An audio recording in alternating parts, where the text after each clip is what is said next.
bertemu lagi di mata kuliah Manajemen Perubahan dan Inovasi. Pada video kali ini, kita akan belajar mengenai Users as Innovators. Menurut laporan Nesta pada 2010, 8% konsumen Inggris membuat atau memodifikasi satu atau lebih produk konsumen yang mereka gunakan untuk memenuhi kebutuhan mereka dengan lebih baik. Nah, hal ini menunjukkan bahwa user itu juga berinovasi ya teman-teman. Teman-teman perlu tahu nih, inovasi pengguna itu bukan sekedar di saat pasar. Pengguna dapat berkontribusi pada semua fase proses inovasi, bertindak sebagai sumber, perancang, pengembang, penguji, dan bahkan penerima manfaat utama inovasi.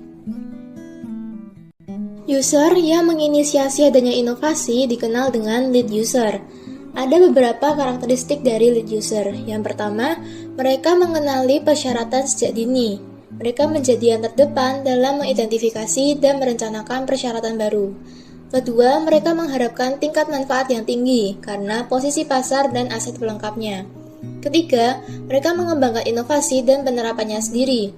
Mereka memiliki kecanggihan yang memadai untuk mengidentifikasi dan kemampuan untuk berkontribusi pada pengembangan inovasi. Dan yang terakhir, mereka dianggap sebagai pionir dan inovatif. Nah, ada yang dinamakan pendekatan User-Led Innovation. Pendekatan ini dilakukan dengan memahami pasar, klien, dan teknologi, mengamati pengguna dan calon pengguna dalam situasi kehidupan nyata, memvisualisasikan konsep baru dan pelanggan yang mungkin menggunakannya menggunakan model prototipe dan simulasi, mengevaluasi dan menyempurnakan prototipe dalam serangkaian iterasi yang cepat, kemudian menerapkan konsep baru untuk komersialisasi.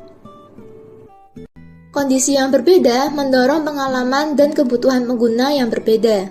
Bekerja dengan pengguna ekstrem dapat memberikan peringatan dini terhadap tren yang muncul.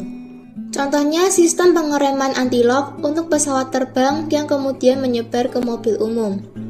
Nah, selanjutnya kita akan belajar tentang crowdsourcing. Apa sih itu crowdsourcing? Crowdsourcing adalah praktik memperoleh layanan, ide, atau konten yang dibutuhkan dengan mendanainya dengan panggilan terbuka ke masyarakat umum, seringkali melalui internet. Crowdsourcing mempunyai beberapa kelebihan. Yang pertama, bisa menyelesaikan pekerjaan dengan lebih efisien dan cepat. Kemudian lebih murah daripada mempekerjakan karyawan full-timer. Selanjutnya, bisa membantu organisasi mencari beragam ide dari individu yang memiliki perspektif berbeda tentang masalah yang dihadapi. Crowdsourcing membantu organisasi tetap mengikuti tren di pasar dan menemukan cara baru dalam melakukan sesuatu.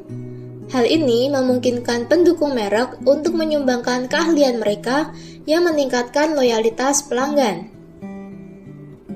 Di balik banyak kelebihannya, crowdsourcing juga punya kekurangan, teman-teman. Pertama, kualitasnya mungkin tidak setinggi yang diharapkan karena banyak kontributor yang bukan profesional. Kedua, kualitas pekerjaan mungkin tidak setinggi yang diharapkan karena sebagian besar tugas dilakukan oleh amatir yang tidak memiliki cukup pengalaman atau keahlian. Selanjutnya, kontributor mungkin melebih-lebihkan ketersediaan mereka dan kemudian harus menarik kembali kontribusi mereka di tengah jalan.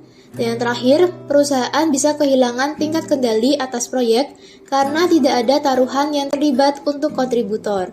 Ini berarti kontributor dapat menyimpang dari arah.